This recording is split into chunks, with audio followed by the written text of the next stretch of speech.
Madame la ministre, Monsieur le ministre, mes chers collègues, ce PLFSS 2020, troisième de votre quinquennat, on ne retiendra finalement pas les quelques bonnes mesures que sont le congé proche aidant ou la garantie des pensions alimentaires.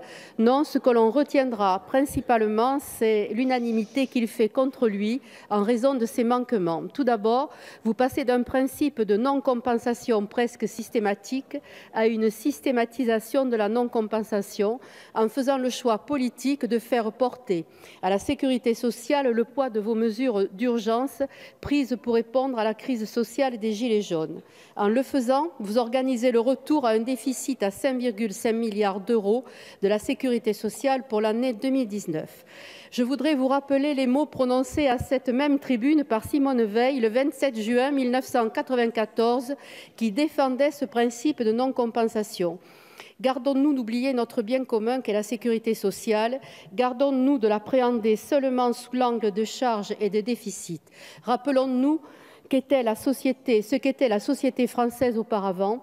La sécurité sociale, ce n'est pas seulement un problème financier, c'est d'abord un immense progrès social et le plus puissant facteur de cohésion sociale qui existe en France et que nous avons le devoir de préserver pour les générations futures.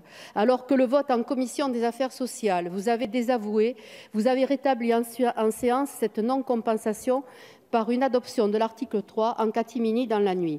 Ces différentes mesures d'exonération de cotisations vont entraîner de nouveaux sacrifices pour l'hôpital et les EHPAD. Malgré la grève inédite de 200 services d'urgence depuis le mois de juin, malgré les appels à soutenir l'hôpital public qui se multiplient de la part de personnalités, d'élus, de l'opinion publique et des différents collectifs, des professionnels de santé, malgré les préconisations récentes de la Cour des comptes d'augmenter de 20% le personnel soignant dans les services d'urgence. Vous persistez à demander des économies toujours croissantes à l'hôpital public. 4,2 milliards d'euros pour cette année, après les 3,8 milliards d'euros déjà demandés l'année dernière. Maintenir un Ondam hospitalier à 2,1%, c'est poursuivre l'augmentation de la productivité du travail à l'hôpital, accroître la pression sur les personnels hospitaliers en menaçant à terme la qualité des soins. L'hôpital ne pourra se réorganiser qu'avec des moyens, des lits et une revalorisation salariale que vous avez pourtant reconnu être nécessaire afin d'enrayer la fuite exponentielle du personnel. Penser transférer le poids des urgences sur la médecine de ville, déjà surchargée, est un non-sens. Votre PLFSS ne permettra pas non plus de lutter contre les inégalités sociales. Seuls certains allocataires de l'AAH et les pensionnés de l'ASPA sont un peu mieux considérés. Les autres minima sociaux resteront désindexés. Or, une telle revalorisation n'aurait pas été superflue au regard des premiers bilans de votre politique.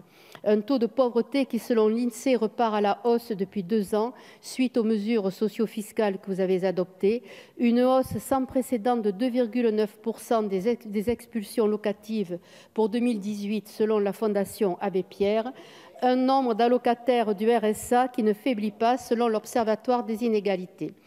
Il n'y a donc pas de ruissellement vers les invisibles de notre société.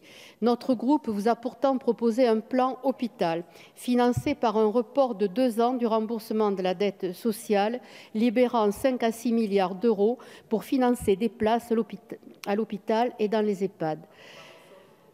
Nous vous avons proposé de flécher immédiatement 300 millions destinés aux urgences, mais rien n'y fait.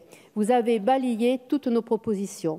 Nous voterons donc contre ce PLFSS car nous considérons qu'il est insincère. Il ne porte aucune mesure de financement à la hauteur des besoins concernant la dépendance, le pacte des urgences, la stratégie de la protection de l'enfance, le futur plan hôpital annoncé tout d'un coup en plein débat pour le mois de novembre. Pire, nous apprenons aujourd'hui l'annonce d'un rehaussement de l'Ondam hospitalier à 2,4% d'ici la prochaine lecture, alors que vous avez rejeté tous les amendements de l'opposition qui le réclamaient.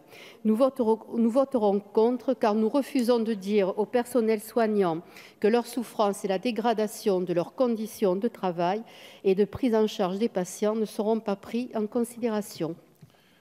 Nous voterons contre car nous refusons d'expliquer aux Français qu'ils ne bénéficieront pas du résultat de leurs efforts considérables pour un retour à l'équilibre. Aujourd'hui, face à la crise sans précédent de notre système de soins, nous demandons des États généraux de l'hôpital.